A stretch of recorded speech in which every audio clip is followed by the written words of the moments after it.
Happy New Year, Happy Chinese New Year.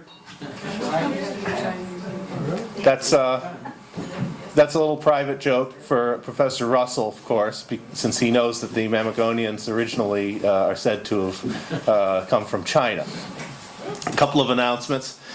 On February 24th, in a couple of weeks, we will have another event here at NAASR with Professor George Bernuccian from Iona College in New York.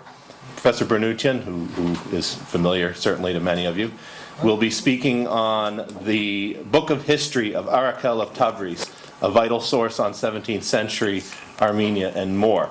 Professor Bernuccian has translated and annotated this crucial source of Armenian history, and he will be here speaking about this.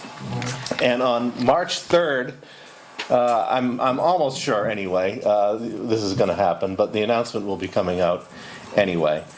We're working on having Professor Martin Bechtold and Alan Sayegh from Harvard's Graduate School of Design, along with Professor Russell, who is here tonight from Harvard, who will be presenting, giving a presentation relating to the project that took place last year at Harvard's Graduate School of Design.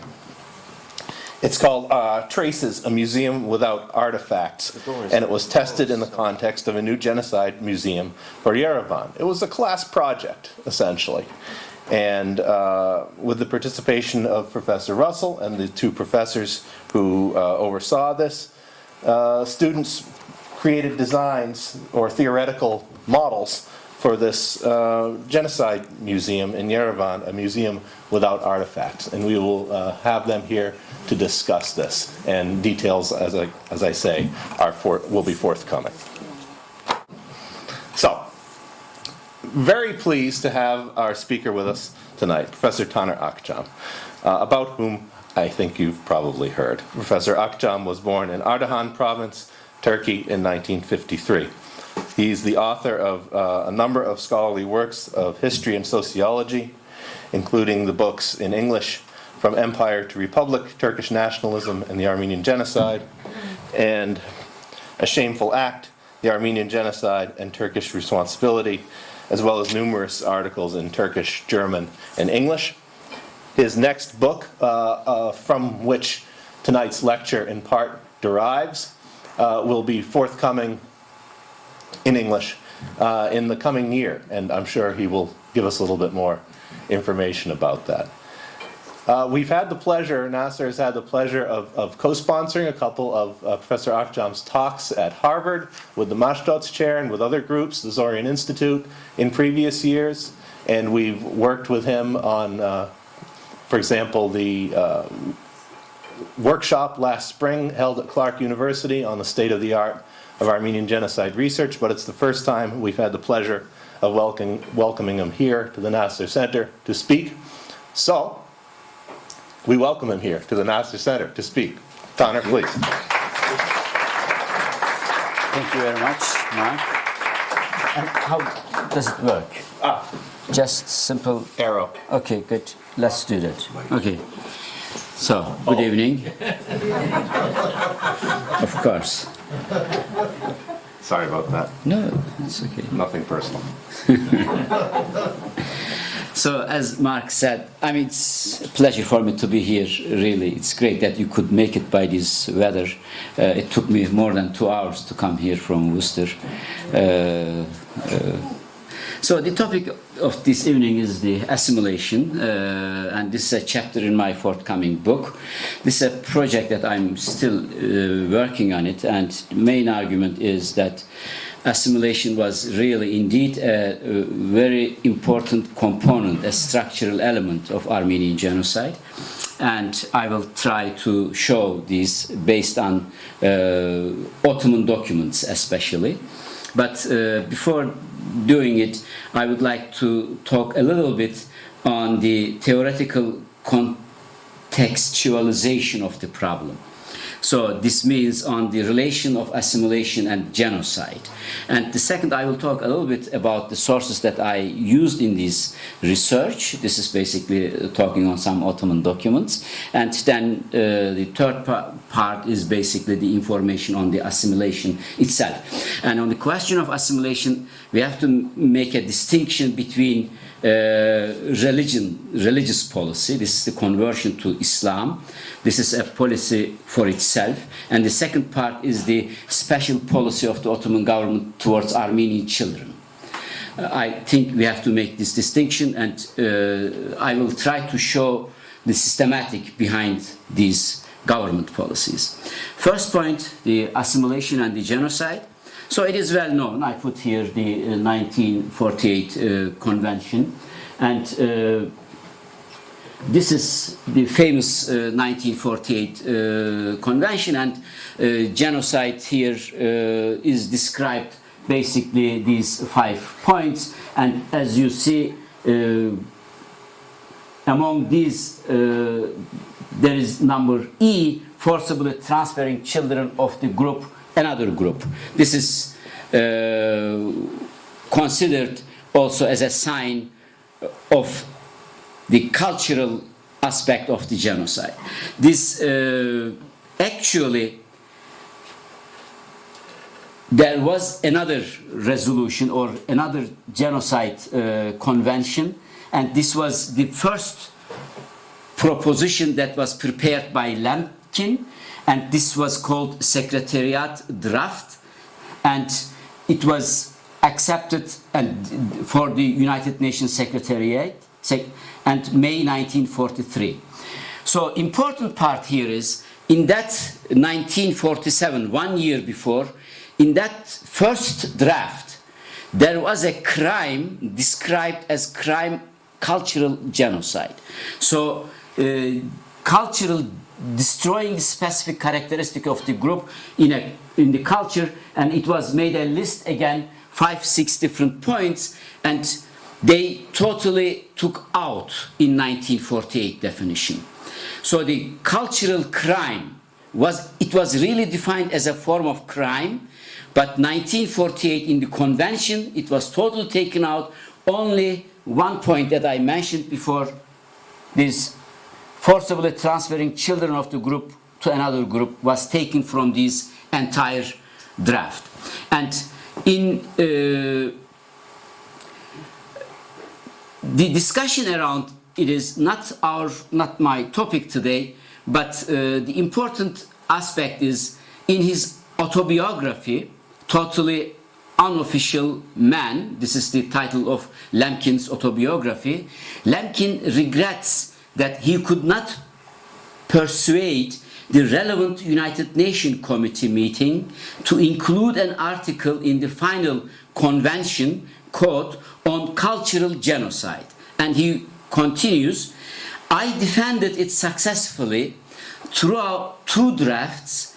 It means the destruction of the cultural pattern of a group, such as the language, the tradition, the monuments, archives, libraries, churches, in brief, the shrines of the soul of a nation.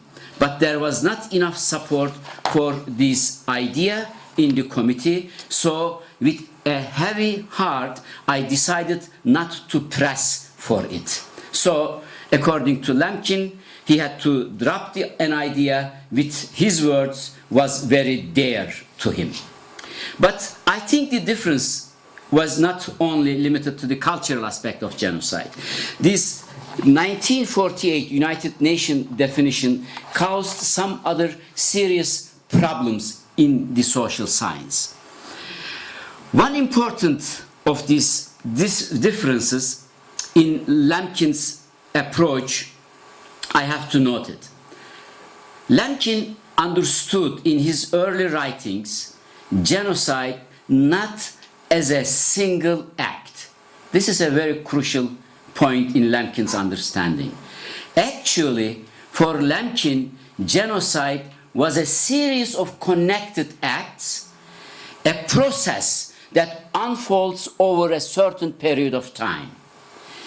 Again, from Lemkin, I'm quoting, generally speaking, he says, in Axis rule in occupied Europe, the work that introduced the concept genocide does not necessarily mean the immediate destruction of a nation. And he continues, he says, genocide does not necessarily mean the immediate destruction of a nation. In contrast, the Genocide Convention of 1948 enshrined a narrower concept of genocide as a unitary event or act that resulted in the immediate destruction of a national, ethnic, racial, or religious group. So, after the broader concept of genocide as a prolonged process slipped into oblivion, all subsequent debates, today related to the Armenian Genocide also, revolved around whether a given specific episode of mass violence conformed to the United Nations definition of genocide and therefore could be qualified as such. This was an unfortunate and probably unavoidable consequence of the adoption of genocide as a concept of criminal law. So we took over a term in the criminal law in social science and approached with this definition to the social event. And as a result of it, we discussed only separate one or other single event and whether or not this event fits the definition or not. This was the basic scholarship on the genocide. Even though there is a window in the convention to interpret a little bit differently, another consequence of legal definition was the conceptualization of genocide solely as an act of physical destruction. For the inventor of the term, however, the physical destruction was only one aspect of the genocidal process, and Lemkin understood the genocide as a social reality constructs as much as it destroys. Again, with Lemkin's word, quote, he says, genocide has two phases. One, destruction of the national pattern of the oppressed group. Second, the other, the imposition of the national pattern of the oppressors. So, while this second phase, the imposition of the national pattern of the oppressors, can take many different forms, and definitely, without doubt, assimilation is among the most effective ways to achieve this result. And scholarly debates on genocide has been neglected the constructive phase of genocide for too long. So, according to my understanding, after intensive reading of Lemkin, genocide definition 1948 created three major problems in our social science. Number one, as I said, genocide was regarded as a single event, and the event in question, which was generally physical annihilation, was examined from the perspective of whether or not it confirmed the 1948 convention. Number two, second one, those social scientists who did not agree with the United Nations definition, whether justified or not, they began proposing their own definitions. Nearly, without exaggeration, every genocide scholar had her or his own definition, and therefore most debates were focused on classification and labeling on a certain term. This is the second serious problem in social science. I will give some examples how. Number three, the Holocaust occupied the central place in these debates as a sine qua non. Similarity to Holocaust became the yardstick against which an event might or might not measure up as a genocide. Every researcher, including the Armenian Genocide, of the mass violence other than the Holocaust, spent enormous amount of energy trying to prove that the event they were studying shared similarities with the Holocaust, so as to strengthen the case of genocide. So in Armenian genocide research also, almost all genocide scholars pushed the Armenian case as close as Holocaust, so that to prove that, you see, it is like Holocaust, so it must be a genocide. This is another important, very serious theoretical academic problem. So these three main points, I consider these the summary of the first stage of genocide historiography. Instead of developing models and trying to explain a dynamic process, genocide scholars were working with a static concept that was delimited by definition as a single act. I call this first phase of scholarship as the phase of definitionalism. So, and this was equal like a methodological suicide for social science, actually, because genocide scholars have constructed their individual definitions of genocide, like this Greek mythology of the Procrustean bat, and they analyze the social events according to their definition by choice, according to their bat, and some points, if was not fitting to that bat, they stretch too much. If it was shortened, they cut a little bit, and in general, cutting and pasting the narrative to match their bat. To understand a dynamic historical process over a period of time was less important than whether or not a given sequence of the events met the definition of the concept that we are proposing. So this is, I think, it was not different in Armenian genocide research also, and Armenian genocide studies have also suffered from the general weakness of emerging field and have had to contend with similar issues. I think especially given the Turkish Republic's denial regarding the mass annihilation, the question of whether or not the 1948 definition of genocide or other definitions could appropriately be applied to the event of 1915 became the lodestone for all debate. The fear that the events 1915 would not be considered genocide if they did not resemble Holocaust obstructed serious analysis along the lines of dynamic process, redirecting it towards proving just how similar the Armenian genocide was to the Holocaust. So, meanwhile, a concerted effort was made by us, let me put in general way, to ignore all the differences. Everything's okay? Don't do that again. Yeah. I will take back all my arguments here. This is technology does not agree with me. So then it was a similar concordant effort to ignore all differences that naturally would arise between two different events of mass violence. So I assume that this, hopefully and fortunately, we can say that this state of the affairs is beginning to change, and I understand my forthcoming book also a contribution to that direction, and the new genocide scholarship are not so, we are not too much stick on the 1948 definition. We use the term genocide like the term art. Everybody uses the term art, but everybody understands something different.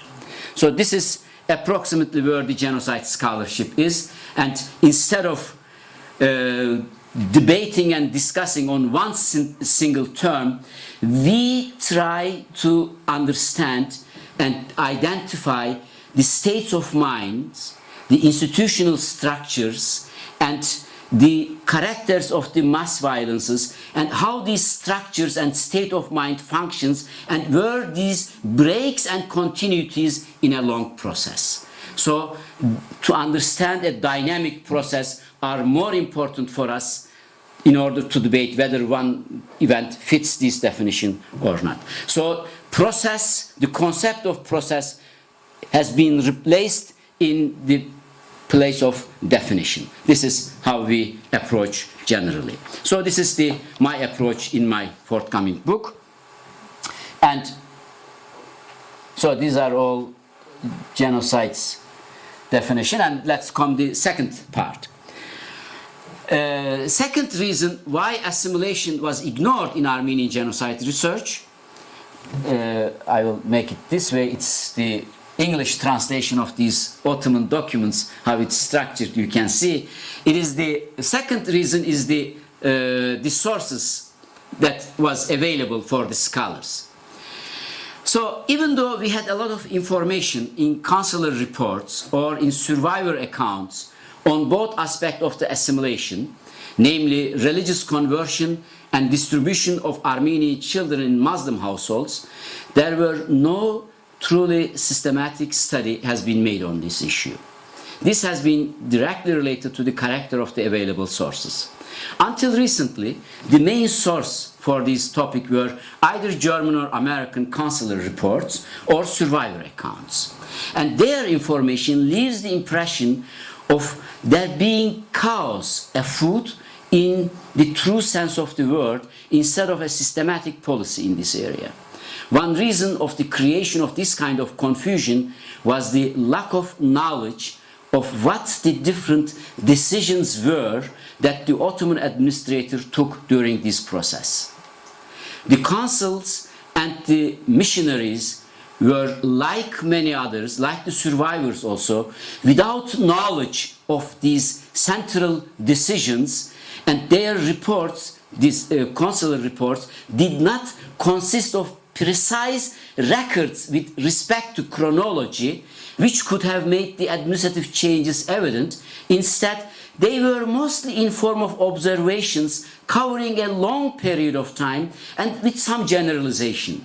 This obscured a true understanding of what was taking place and was the reason for the chaos. And the general understanding for you or for all of us, it was really a chaos. There was no structured policy behind it. It was whim of the local governors or the fanatic Muslims, and something was here different. In other places it was different. There was no structure behind all these assimilation or religious conversion. So this is my argument, is that actually in the light of the new documents that I found basically in the Ottoman archives, I propose we have to revise these, and there was a structure behind these policies and organized by the Ottoman government. So I used extensively, this is one example of these kind of documents, the collection of the Ottoman language documents found in the Prime Ministerial Ottoman Archive in Istanbul. And basically among these documents, Interior Ministry papers, Dahiliye Nezareti Evrakı, it is called, are crucial and contains a great deal of information directly relevant to our subject. And I used extensively the papers from the Interior Ministry's Cipher Office. Cipher Office was established 1914, beginning of 1914, with the specific purpose to send short telegrams to the provinces, because it was almost impossible to communicate. In old days, to go from Istanbul to Erzurum usually took 15 days. If not 3 months or 3 weeks or 1 month. So in order to accelerate the communication with the provinces, they developed this cipher office system, and they were sending this sort of telegrams. Short, couple of sentences, and orders were sent. So this is the Interior Ministry's cipher office, and the other is the various branches of the Interior Ministry, General Security Directorate, the Emniyet-i Umumiye Müdürlüğü. So based on these both offices, I argue that there was a very well thought structure behind the assimilation. And I will briefly talk on two different kinds of assimilation. One is the religious assimilation, so the conversion into Muslim religion, and secondly, assimilation policy towards male and girl children. two different categories. But depends on time, maybe I might stop only with the religious aspect of the issue. The religious conversion. It was systematically applied throughout changing means. At the start of the deportations, the changing of Armenians' religions were permitted. It was allowed to convert into Muslim. And religion, it was a way of surviving. And in the settlement area, Syria, even without religious conversion of the Armenians, assimilation was planned and implemented. This is maybe something new. Actually, Raymond Kevorkian wrote on that topic a little bit, not much. We are hoping that in his forthcoming book we can learn more. There was a definite assimilation policy in Syria, especially beginning August and all the way down maybe 1916 January. For a period of 5-6 months, they tried to implement an assimilation policy, and religious conversion was not obligatory. And I will give you the examples of in the documents also. So, in particular, the religion of female and male children was forcibly changed, their religion, the children's, and the marriage with Muslims were imposed. And it was also a central organized policy. So, throughout the entire process,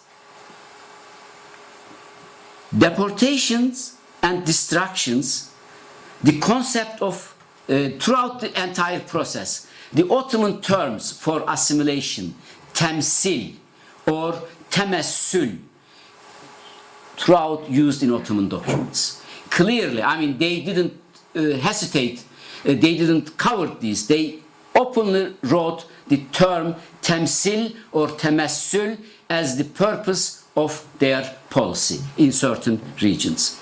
So, and in assimilation, it is claimed to be an inseparable part of the Armenian deportations. If assimilation is claimed to be an inseparable part of the Armenian deportations and annihilation, it is also then important to answer the question of the relationship between assimilation and destruction, physical destruction, how it worked. My belief, this is one of my central arguments, is that the ruling party, the Union and Progress Party, took the principle of governability as its lodestone. When faced with a situation wherein they believed that the policy of assimilation constituted a danger, they put an end to it and turned toward the choice of physical annihilation. At a clear stage of physical annihilation, in situation where they believed that those who remained behind were not problematic from the point of view of governability, they again favored assimilation policies, especially in religious conversion. So the balance between assimilation and physical annihilation was a key of importance throughout the deportation. So, because we believed all the time, if we talk about assimilation, it won't fit the definition, it could not be called genocide, we mostly neglect this aspect and we only prefer to talk the physical destruction of the...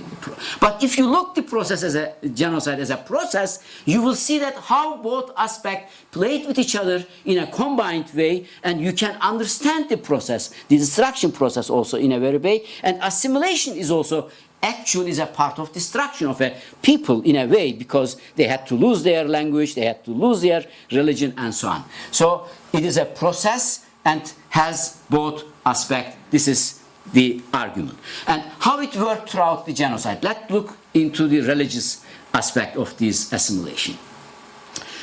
At the beginning, it was allowed. The first document that I can find concerning the conversion is a cipher telegram marked confidential and dispatched on 22nd June 1915. I think this is this document. This is the English document translation also here. And 22 June 1915, and it says the Armenians who converted to Islam, individually or collectively, be detained, and those who are found assembled together be dispersed in the province. So it is important. They were not deported later. They stayed, and they were distributed within the same province. We have a lot of documents regarding that issue. For example, especially a lot from the Black Sea region, from Samsun, Ordu, Fatsa, dozens of documents, because some Muslims writing for their Armenian neighbors, asking their governments, or the Armenians. I have a couple of documents signed by Armenians saying that, look, we are so good citizens of the Ottomans, and we also already converted, and we are now Muslims. We know that there is an order to distribute us within the province, but we want to live with our family together. Please don't distribute us within the province. So there are a lot of documents in that regard. They were kept in the province but distributed within the province itself. And this is the telegram from 22nd June 1915. And we also know from the German and from American documents that indeed at the beginning phase there was a huge wave of conversion into Muslim religion. And this policy but changed.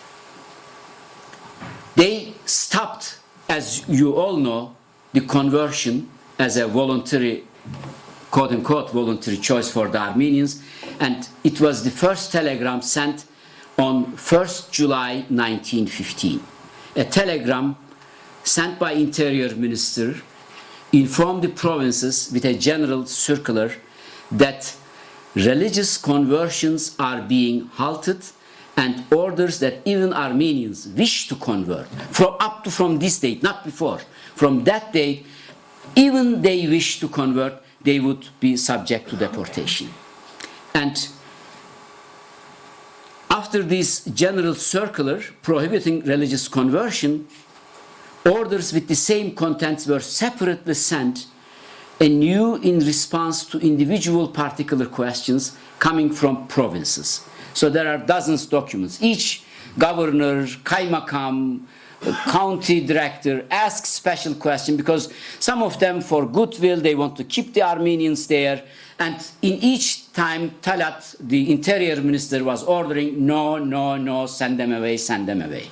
So for this reason, after the general order from 1st July 1915, a second circular was sent 22nd July to all regions with the code secret to be taken care of personally, and it communicated no permission was to be allowed at all for religious conversion, and it was necessary for the converts to be immediately deported.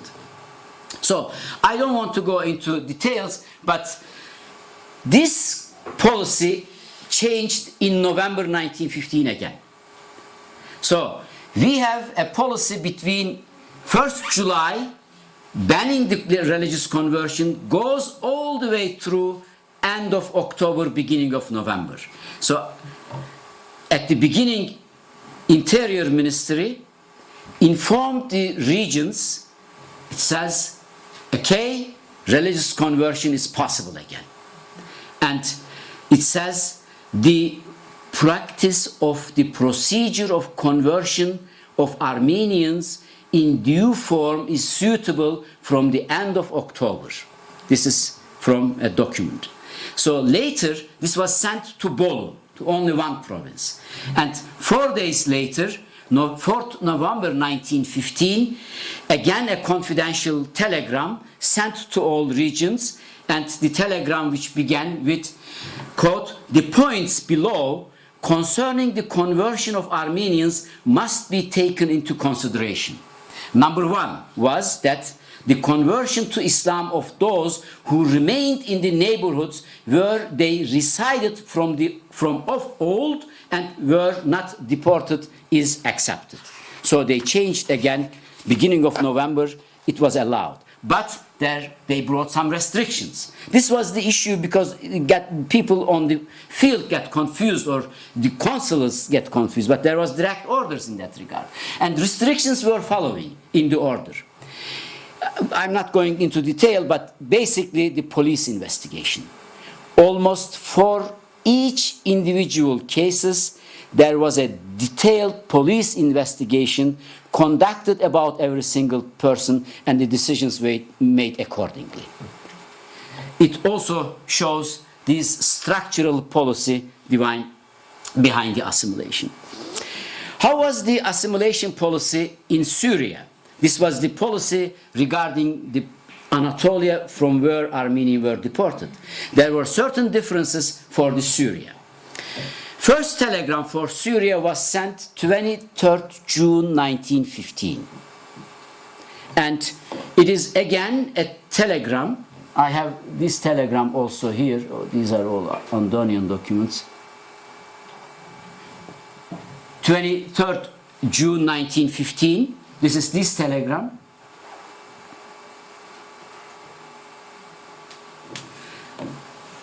It is important. The majority of Armenian deportees hasn't arrived to Syria yet at that date. This is the mid of July, and big caravans still on their ways. And this is an order for the assimilation in Syria, and there is no religious conversion. And telegram has the following order. The Armenian population from the same counties and districts of a province is to be broken up and settled in different regions. For example, from Zeytun or from Trabzon, from Erzurum, the survivor came to Aleppo, and they were not allowed to remain in the same place. This one group were distributed in different, taken apart, and were sent to different places.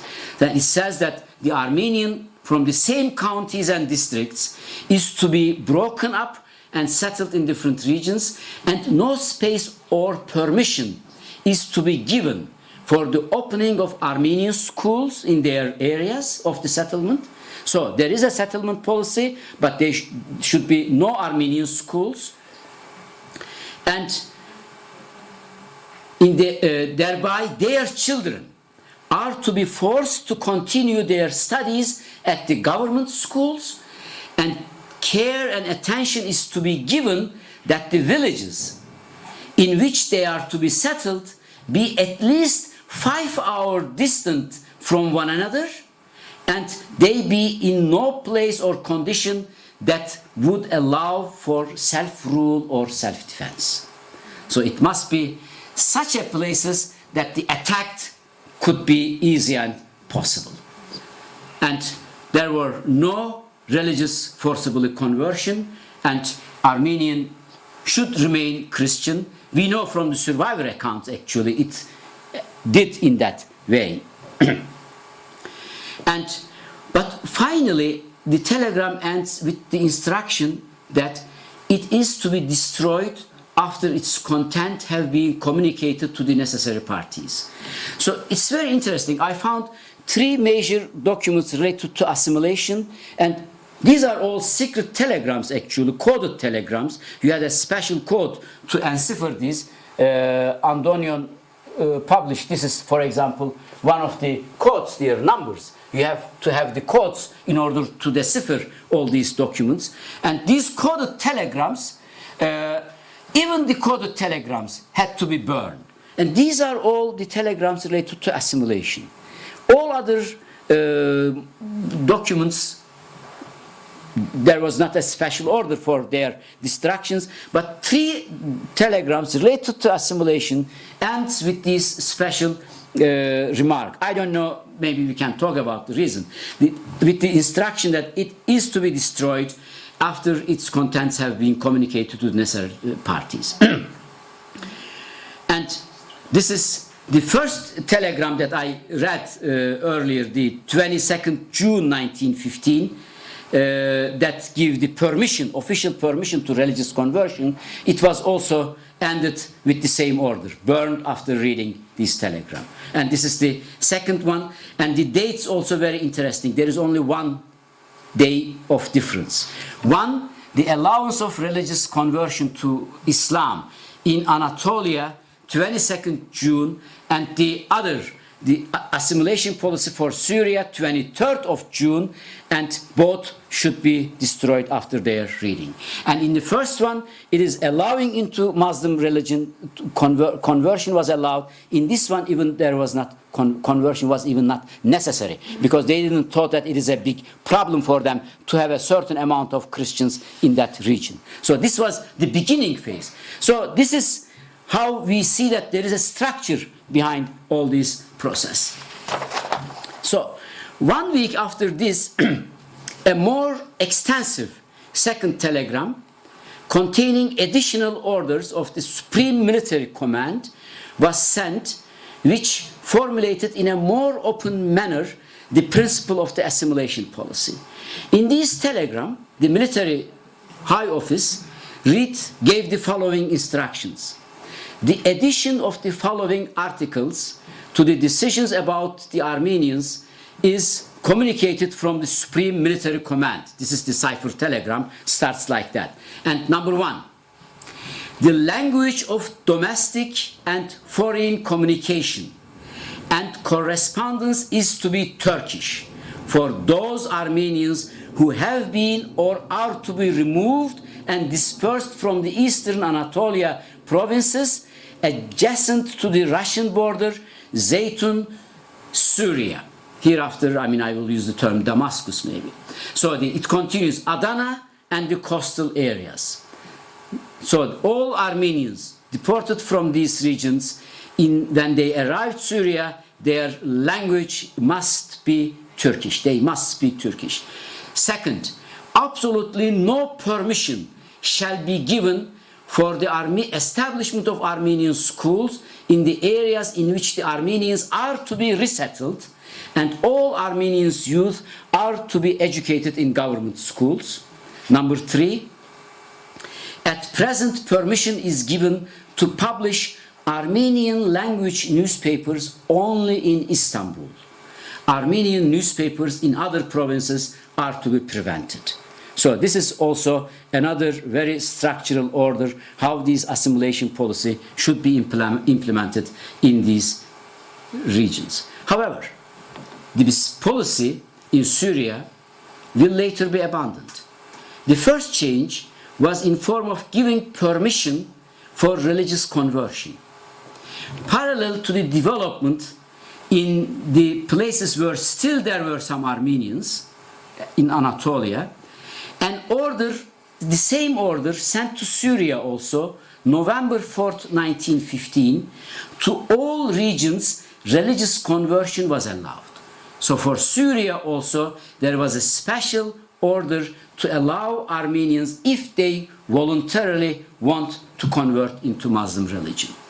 In another special telegram, on 21st December 1915, to the provinces determined to be the new settlement areas, Derzor, Syria, Damascus, Aleppo, and so on, for the Armenians, they were informed that a decision was taken, and the decision was following: to accept, in accordance with the plan, the conversion of the Armenians who desire this from those who arrived for the purpose of settlement from other places after the date of their arrival in the new areas.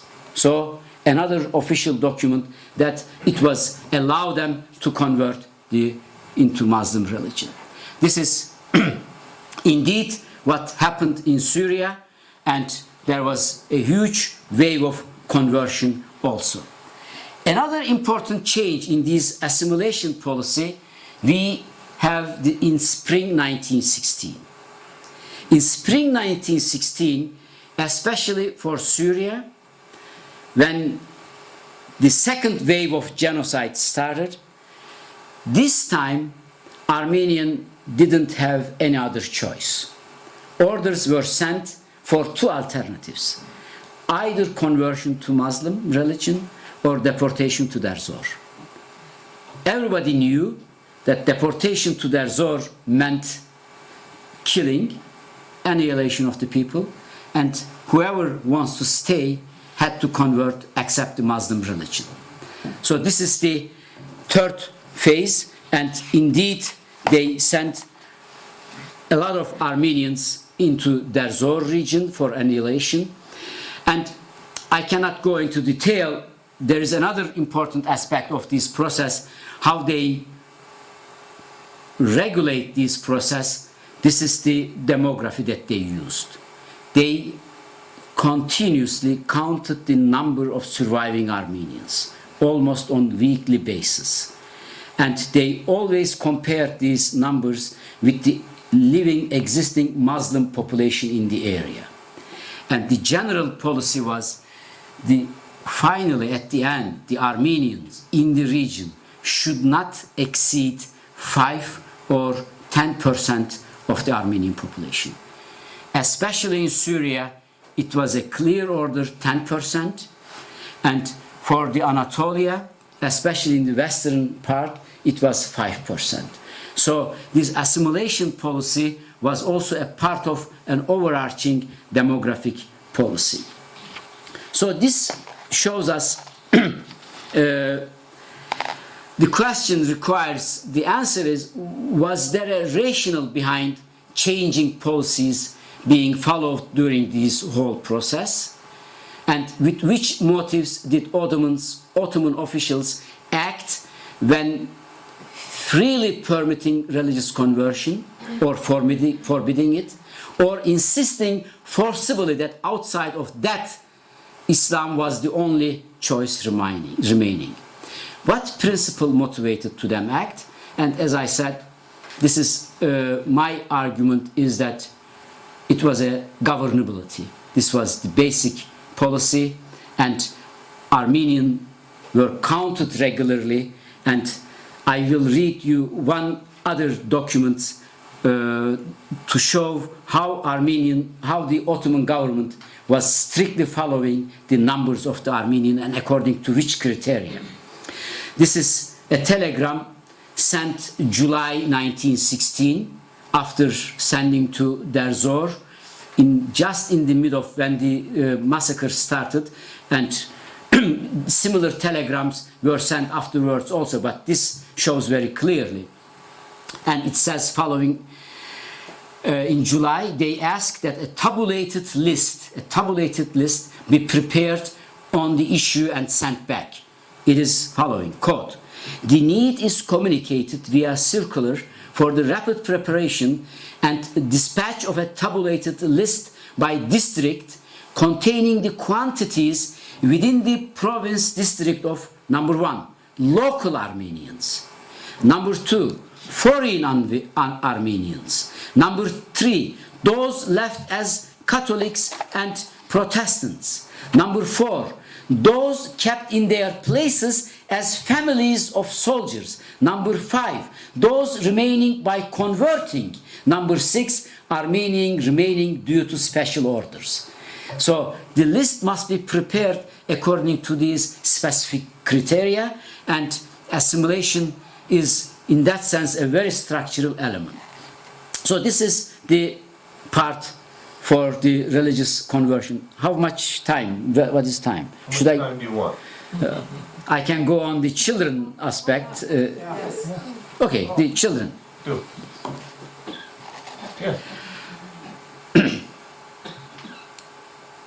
The policy towards Armenian boys and girls were different than the majority of Armenians, and it was also very well organized policy.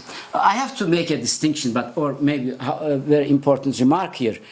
I'm not debating or discussing that these orders implemented fully 100% in the local regions. We don't know how these policies had been implemented in different places. We don't have the local studies, unfortunately. This is one of the major problems in our field. We have a lot of central orders, and we can now, based on Ottoman documents, we can reconstruct actually the policy of the governing party. But what we need additionally really to look very closely how these policies implemented in each specific provinces, so that to get an accurate picture of the development. So when I'm talking about here the policy towards the children, I don't mean that they implement these 100% in each provinces. It might differ. We know from the memoirs that really there were certain differences, but important thing is to get the skeleton, the structure behind this.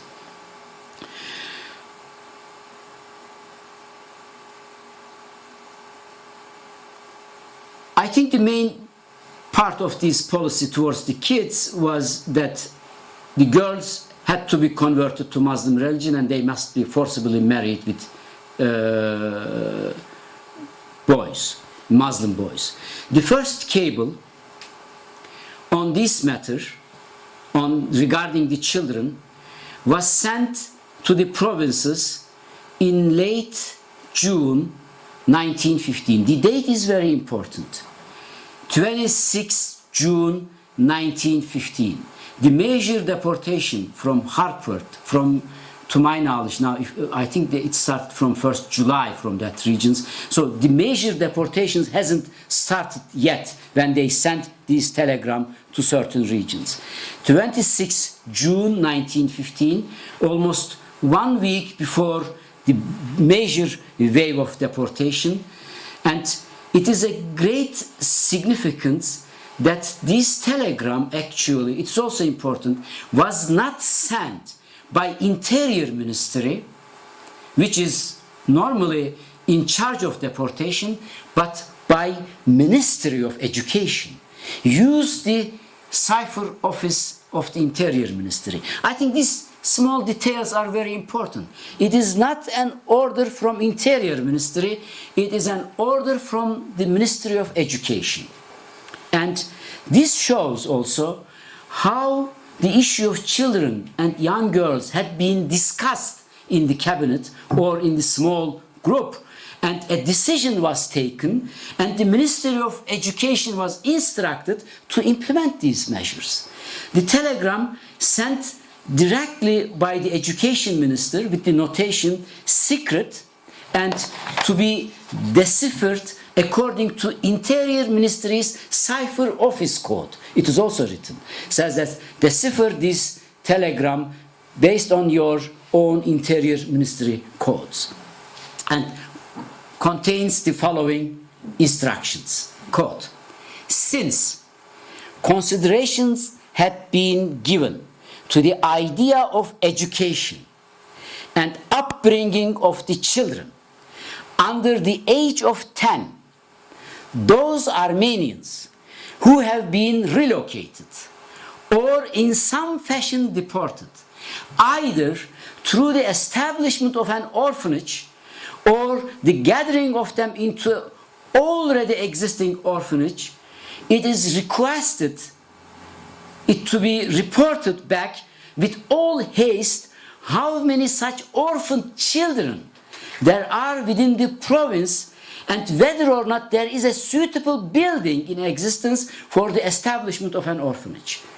So the telegram is for me very important, because in most places Armenian hadn't been sent yet at this date. They are sending beforehand on the possible numbers of the children who they are planning to collect, and also asking about the buildings, whether they could be brought into it, because of upbringing based on Islamic culture, because they needed, this is another important debate, what is the policy behind this collecting kids around age group of 10. So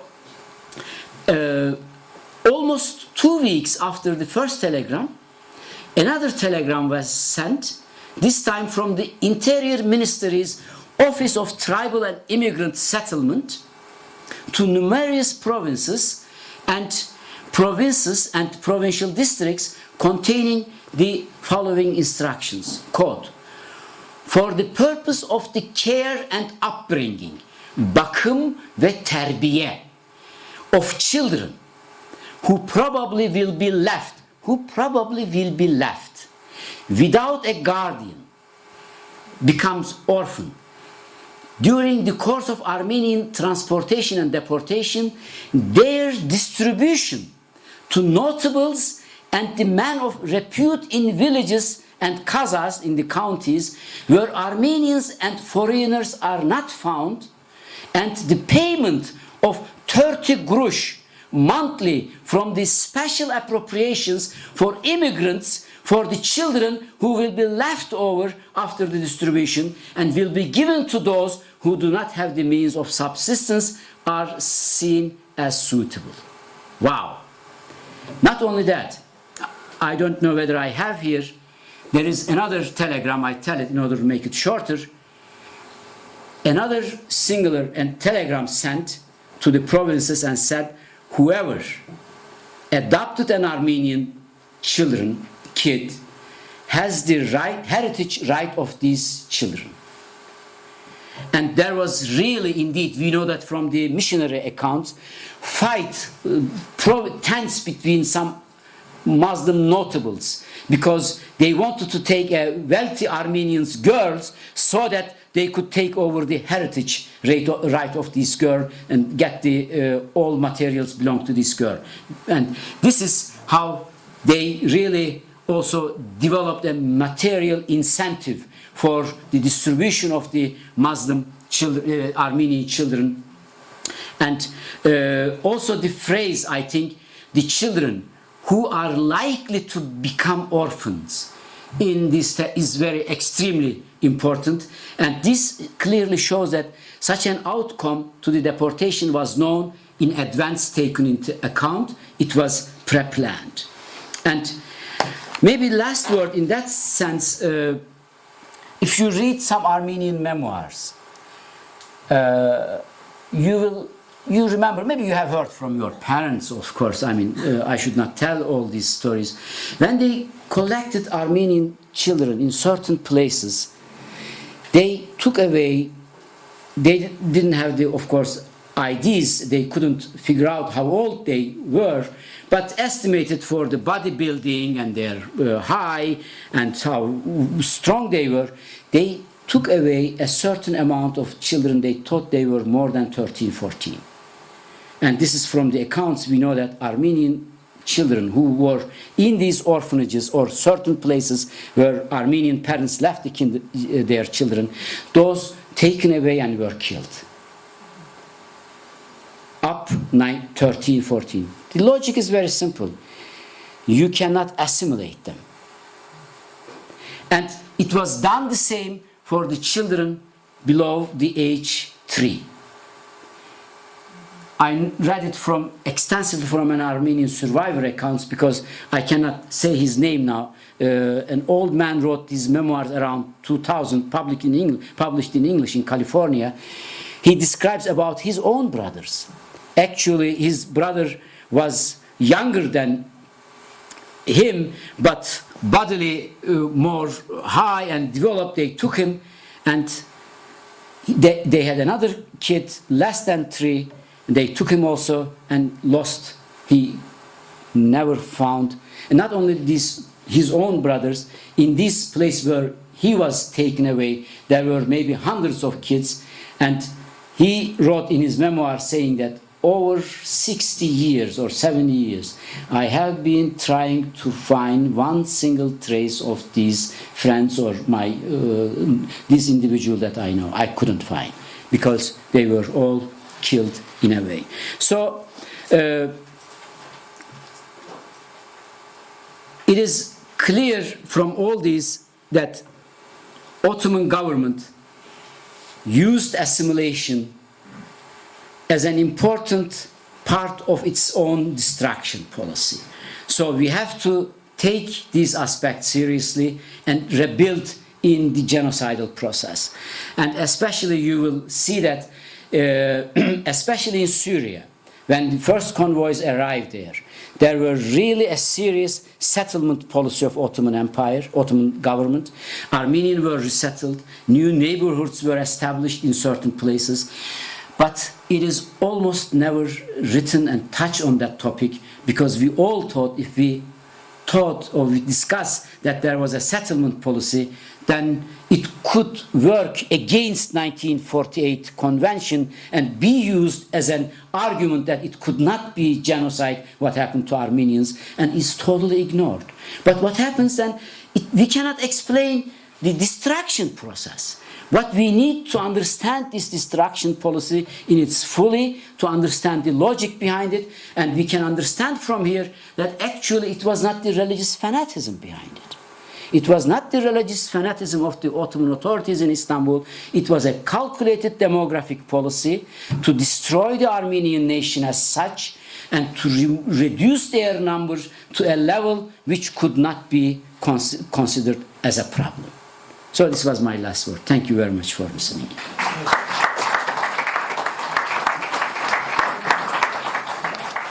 First of all, thank you very much for your very deep and penetrating presentation here tonight. It's much appreciated. And it's a difficult subject, I think, for all of us. My question relates back to Lemkin, where you pointed out that one of the major points of his treatise on the genocide, qualifying as genocide, was the fact of cultural destruction. And then subsequently, social scientists kind of disavowed that view, and it was never written into the convention. And even after that, social scientists had some differences as to what that should be, and still argue today. Of those social scientists, do you have any idea of how many of these were in favor of the cultural statement of destruction being included? Genocide scholars, it is widely accepted.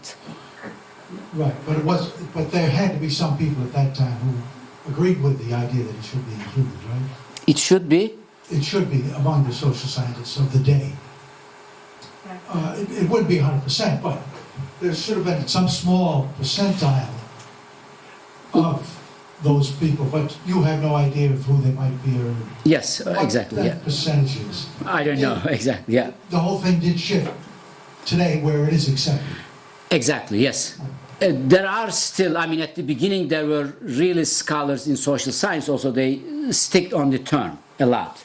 1948 convention was for them an important term, and they stick on it. This was one of the reasons, for example, why most of the Holocaust scholars didn't consider, or still today, Native Americans here in the United States as a genocide, because of this cultural destruction aspect was very major here, and they didn't consider this as a genocide. Well, that was my whole point, to follow that a little bit, because everything you mentioned pertained to cultural genocide. Yes. It's just the way it is, unfortunately. Thanks. You're welcome. Mr. Akcam, I am the daughter of a survivor who wrote a book, and he writes about the assimilation efforts that the Turkish government did in 1916. And he is describing the orphanage in which he was held. The orphanage was established by Cemal Pasha. It was the orphanage of Antura, which was a Lazarist Yeah, very famous one. Yes, we know that. school that was converted into orphanage. There were 1,200 orphans there, and during the 4 years period, out of the 1,200, only 400 survived because they were beaten to death if they spoke Armenian. And he described in detail all these tortures, the falacha, that they endured during the 4 years in that orphanage until the end of the First World War. I have the book with me, and I would like to continue my talk with you later after Thank you. the panel is over. Thank you very Thank much. Thanks. Tanya, can you add anything more about that, the efforts of Jamal Pasha and Halida Edib in Lebanon and Syria? We can add something. It was Jamal Pasha's policy, and even Raymond Kevorkian used the term Jamal Pasha's Armenians. In Syria, when Armenian settled, my version of the process, to explain the process, is in the following way. I assume that the Ottoman authorities thought that the number of Armenians who would arrive Syria would be around 10% of the local population. We know from some documents also that they are saying it is almost 10% and we will settle the Armenians here. But the number of Armenians who arrived Syria were more than they expected. And they started a census again. And with these census, when they discovered that the number of Armenians in the Syria way beyond the 10% of the local Muslim population, they organized the second wave. If you all know the history a little bit, throughout these camps around Aleppo, they started to emptying from the west towards east and pushing the people, and first time this emptying of the camps started 1916 January. So this is the reason Andonion says that the decision for the Derzor massacre or genocide, the second phase, actually taken 1916 January. We don't know. This is his. When they emptied the Armenians from the camps and pushed them towards the Derzor area, there were certain conflicts with Jamal Pasha. Because of one reason is the military reason. Jamal Pasha's idea to conduct war was important, and he needed some labor battalions, and he was against, in that sense, physical annihilation. And there were certain negotiations, we assume, especially May, June 1916, and during that period, a certain number of Armenians were allowed to convert into Muslim religion. And whoever converted to Muslim religion could survive. And Jamal Pasha then moved them basically towards Damascus and Beirut in Lebanon, and created as special places. And from certain Armenian memoirs, we know that especially for those Armenians who have certain talent, how do you call it? They have certain professions. They were chosen for these purposes.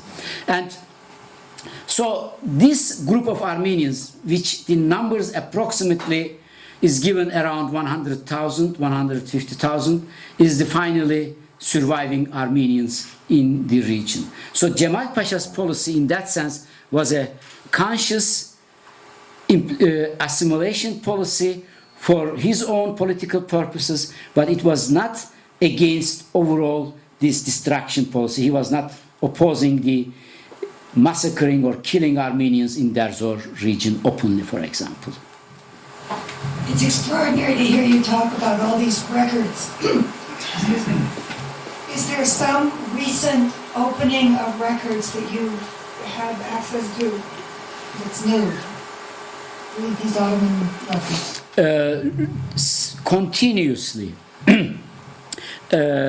Let me put in that way, since they catalogize the Ottoman archives, they are adding always new materials. Interior Ministry materials started to be opened beginning of 2000, and every year, for example, in certain catalogs, for example, the Cipher Office, I thought I had the almost entire all documents. The total amount of the cipher office documents is approximately 25,000. 25,000, this kind of telegrams are available there. The problem is they give only 20 of them every day. So it will take years to go through them. And what we do, of course, we ask everybody who goes to archive to take the 20. So it's a period of time, and we hire the students. And sometimes it happens that 3-4 students goes at the same time, takes every day 20 so that we can reach. Even the cipher office documents, for example, I recently discovered they add new documents in that catalog also.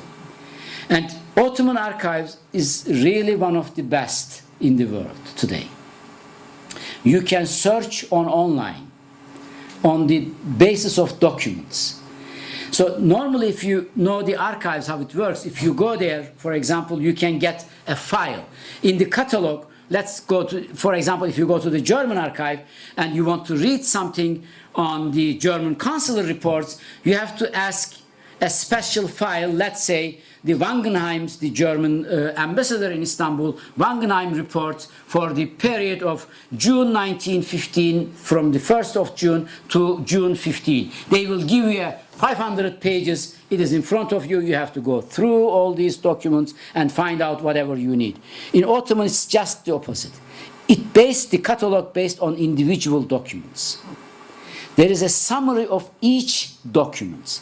So if you go to the online, to the Ottoman archive today, and type a word, and as time limit, you will get all these sort of documents that this word occurs, comes out. It is an incredible system. The only problem is, there are two problems here. One is they don't put everything on online. First, for example, the cipher office document were not available on internet, but it is available now. But the number of documents are limited on online. Let's say if you go to archive itself, I checked with my students, because I fear to go there to work every day. It's scary for me. And I checked, let's say, the second Department of Interior Ministry. It is possible to find out how many documents you can find on internet. Let's say has only 400 documents. But in the archive, in the main catalog, in the computer, there is 5,000 of it. So they don't put every document on catalog. So this is, the majority of the documents are there, and there is a wonderful, now the system is also changed. You have everything on online, on computer. You click only on the document that you want to have, and it goes to the officers, and they prepare these documents either as CD, or if they don't want to make a CD, as copied form, they give you at the same day or the next day. But it is only, it's a wonderful system. The only problem, of course, the problem with the Ottoman documents is, Ottoman materials, these are government documents. You cannot find the smoking guns there. I mean, we know, for example, from these telegrams, I hope I can show you one. No, I don't have any here. It will take me time now to, oh, it's here. You see these numbers here? These are the numbers. One is 29, this is 29, and this is 21. These are the numbers that includes, they put it beginning of the 1st March, because the Ottoman calendar starts from the 1st March, and they put it for each document that they sent to certain provinces. They put these numbers.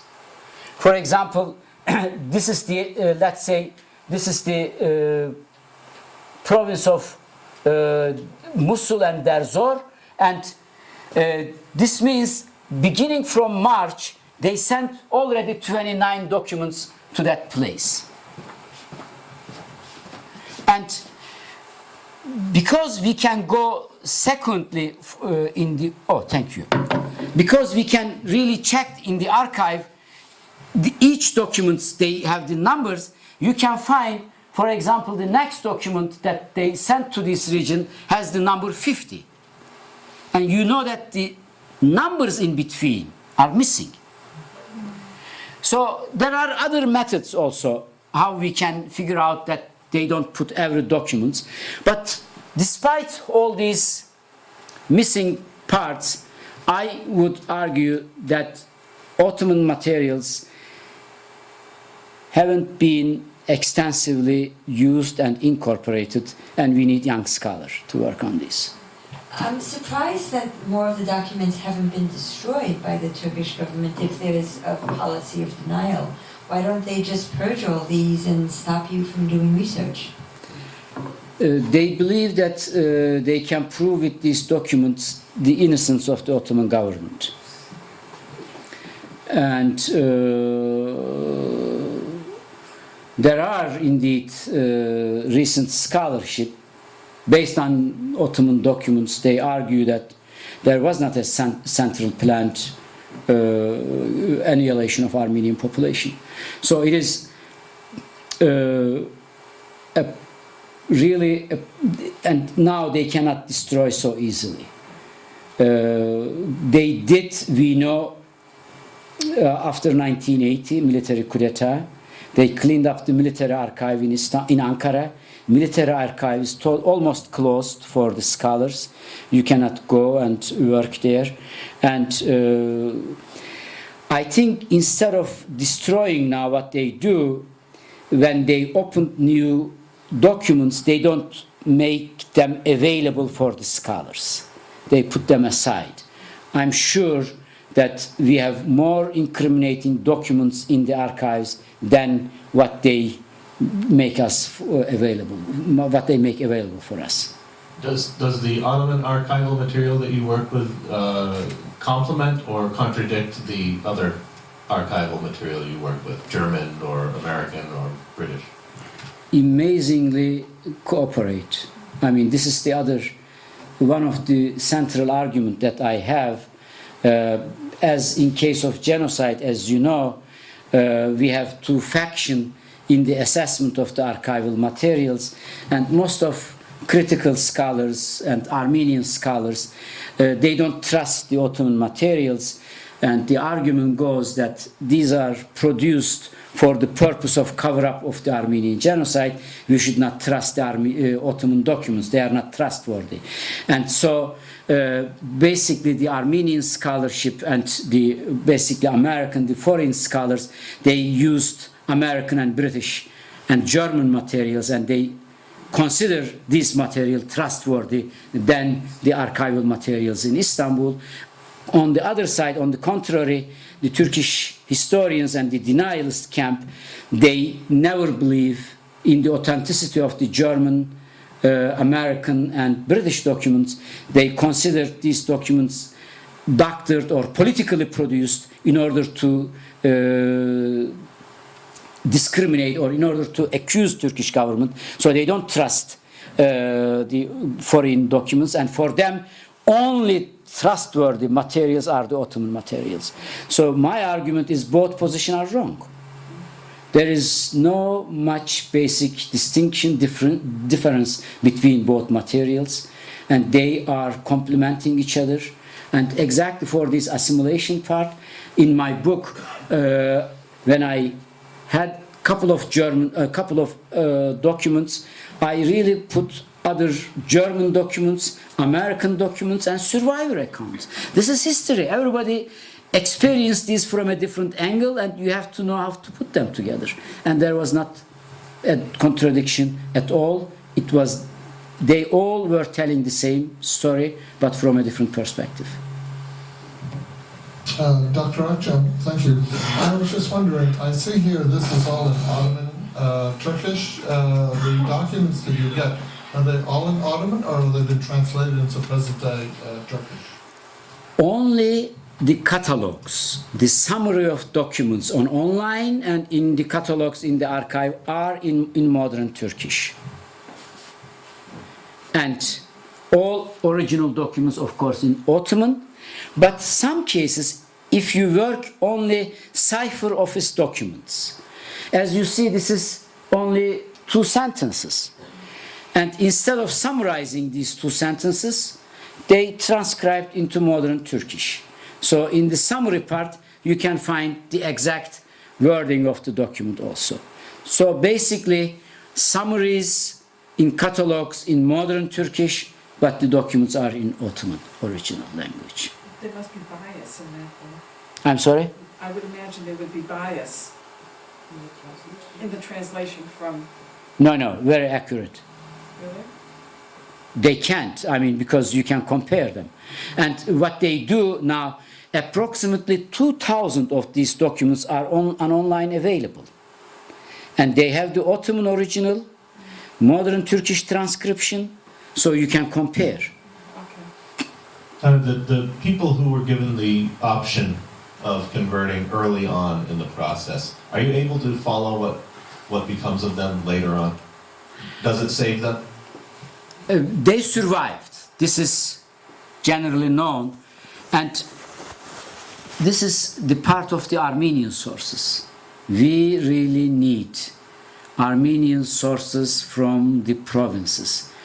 I recently read a memoir. One of our friends, Armenian scholar, he discovered his aunt's memoir. And he didn't know that. And he learned that his aunt survived because in Merzifon they converted into Muslim, and then after 1918 they reconvert to Christianity. The important part, they never told this story. My Armenian friend says that I was shocked to hear or to read that there was a part in my family, 4 years, they lived as Muslims there. Because of being tainted or because others choose the death instead of being converted, it was very clear, it was very hard for them to confess this. So we need really local histories. We need Armenian memoirs. We need scholars in Armenian capable of reading Armenians and work on genocide. My grandmother survived. They were converted to Muslim and they left Everett in 1924. Yeah, another example. So, I was about to Yeah. say the same thing. My father was, until age 85, he never told us that he was a Muslim for 5 years. At the age of 8, he was converted, not willingly, obviously, and they changed his name from Fahan to Suleiman. And 5 years later, he was fortunate that his older brother bribed the Granagetsy Turk, and he was able to escape. thank you. Okay. Gonja wanted. Yeah, I have 3. You have to take notes. I have the last one. Mr. Akcam, I have the last word. Getting back to your documents, Dr. Akcam, I don't know where, but a long time ago I read in somebody's book, I don't know if it's your book or Nisyan's book or somebody's. Anyway, I thought the smoking gun, so to speak, that you're looking for, or scholars like you looking for, long time ago was destroyed already by Ladishful, by Enver Pasha and Talat Pasha, a night or two before, in his Bosphorus house, a night or two before he escaped to Germany. Do you think that is a hearsay or is true that the most important documents that would have been the so-called ironclad proof of the genocide, intentions, were destroyed by Talat Pasha and his assistants, whatever, a night or two before they left for Germany? So, could you... It is not a hearsay. In my forthcoming book, I don't like to talk in that way, but there is a chapter on this problem of cleansing archives, the purging archives. One important source is the main indictment in Istanbul, in the military tribunal. And we know from this indictment because the military tribunal officially asked Interior Ministry about the existing materials related to deportation.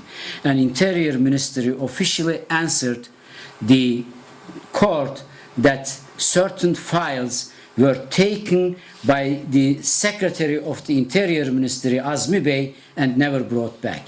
And Azmi Bey was the Talat's assistant. And so this is how we know that these documents purged. and others also, again in that indictment, the entire documentation related to Teşkilat-ı Mahsusa, special organization, were taken away. We don't know whereabouts of these documents. The third category of the documents is the Union and Progress Party's own record, the party central committee records. We don't know whereabouts. And in the trial, each individual openly admitted that Dr. Nazım took all these materials and brought somewhere, and nobody knows today where these documents are. So there was an official cleansing policy, purging policy, especially before the armistice, 1918 October. I know you don't want to self-promote, but when is your book coming out, and can give us 2 sentences about it? Oh, if it's then self-promoting, I have to then announce another book also. Promote away. Actually, unfortunately, they would come almost in the same time period. It's a very unfortunate issue for a scholar. One book is with Vakın Dadrian.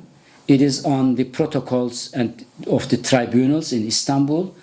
We already published in Turkish language in 2009 a 700 pages documentation of the trials in Istanbul, and there will be an English publication, not in the same extension, but there will be 13 indictments and verdicts of 13 trials in Istanbul, and an extensive introduction written by Dadrian and myself. It will come, we hope, sometimes around November or December. And my book from the Princeton Publishing House will come probably sometimes between November or March 12. So we don't know yet because of the procedure of the book. So she maybe wants to ask something, and we can finish. I have 3 questions. The first 2 are just basic factual, and the first one I have a hard time even asking, but are there any, the point about the fact that they basically got rid of the children who were younger than 3, is there any, I mean, are there any documents? Is it basically memories or memoirs that you have read and talked to people? Especially killing, I mean, when it comes to the killing of children, we have enough record how they attacked the convoys and how the children were killed or sold out. This is the specific part that I am talking. For those children who were taken in the orphanages, then taken away later. Otherwise, there was a general physical destruction policy that I never talk about. And in memoirs, in consular reports, plenty of descriptions even in detail how they killed these children. And we even know the prices of the girls. What was the price in Aleppo, what was the price in Deir Zor, and what was in the price in Harpert. It is written in memoirs. Kaç kuruş, I mean, how they were coming and asking the prices. So, and there is records on that regard. But specifically, this separation of the children from the orphanages and taken away, we don't have any special record. I mean, for example, this individual Armenian who has been seen looking for his brother was taken away, 3 years old, couldn't find, and they were taken and killed in a way. Yeah. The second one is about, you mentioned some telegrams and that they were specifically towards the end would say to be destroyed right after they're put in practice or something. So were they or were they not? And if they were, how do we know they're there? So did they basically... Very simple, of course. These people were not very smart? I mean, what were they doing? This is an order going from central government to provinces, it is possible that they destroyed this telegram in the province. How it works is following way. Sorry. Talat, Sorry. oh, it's okay, it's okay. They, as administer, there are different drafts actually in the telegrams also. First draft, second draft, third draft. We know that because there are some telegrams, the lines were taken out or covered and so on. After they finished there, they gave to the guy who sent this telegram. And he turns this text that we are reading into numbers, ciphers. And were sent to the province, and there is an officer there. This is how we know from Andonian documents, because Naim Bey gave Andonian some of these cipher telegrams. And on the other side, when the officer sit, he got these numbers.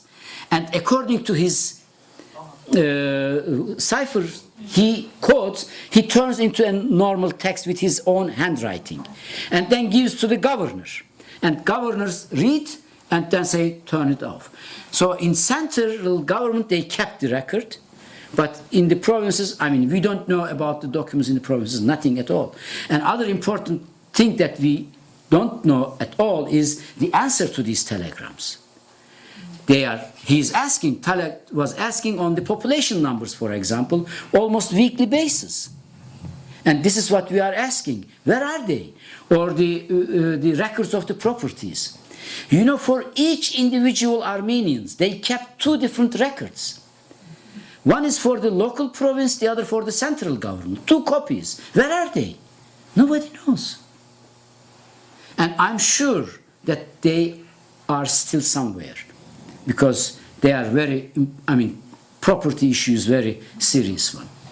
Okay, very change of subject. Nobody talked about the very beginning of your talk, which is pretty fascinating to me, just in terms of what's happening in your field, in the genocide field, and what social scientists are discovering and talking. And you mentioned that there may be a movement away from the narrow description of the genocide and trying to fit it into, was it that, and then giving it this label, which we all know is part of this whole political situation between Turkey and US and Armenia and everything else.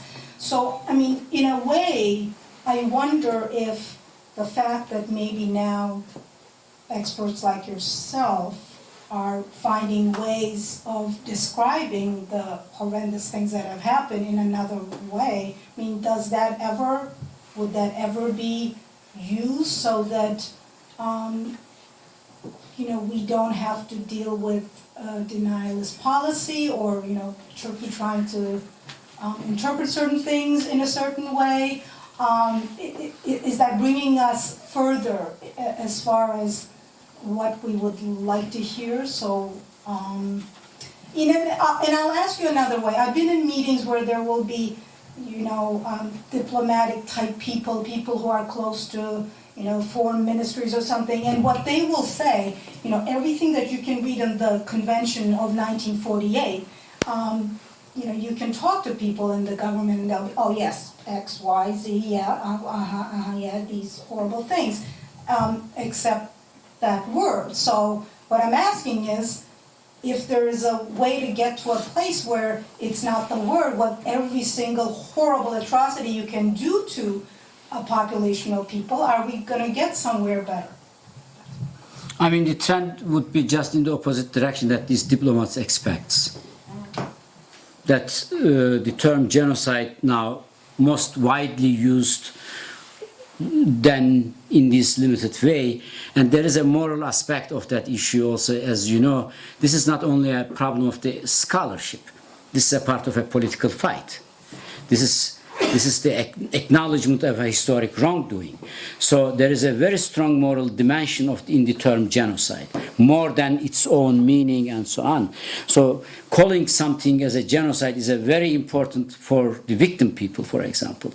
We know from a lot of different experiences, they really want their cases be called genocide because the term has a certain psychological power, the magic there.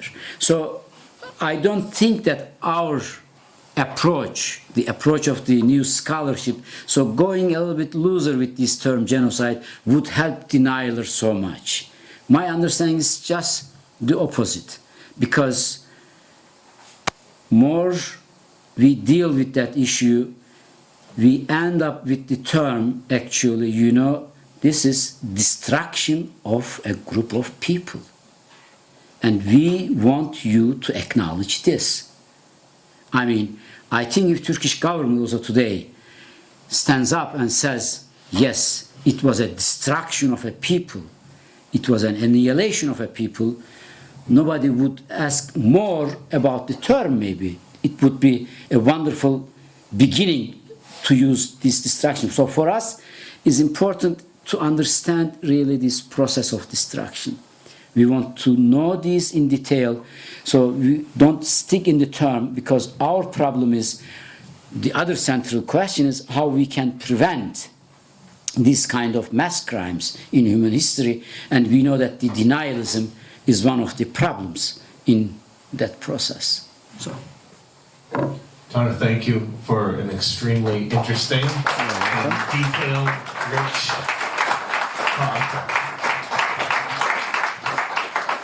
Thank you to everyone here. I had resolved earlier that I wasn't going to say anything about the weather, but I know it's not a great night, so thank you for coming out. And I'm always giving Tana a hard time because I'm sending him things to read, and then he sends me things to read. So we have a few more things for you to read.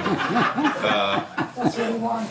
Only happy. Wow, Only happy when I'm making more work for Tana. So, thank you all. There are refreshments. The bookstore is open, and we'll see you soon. Thank you.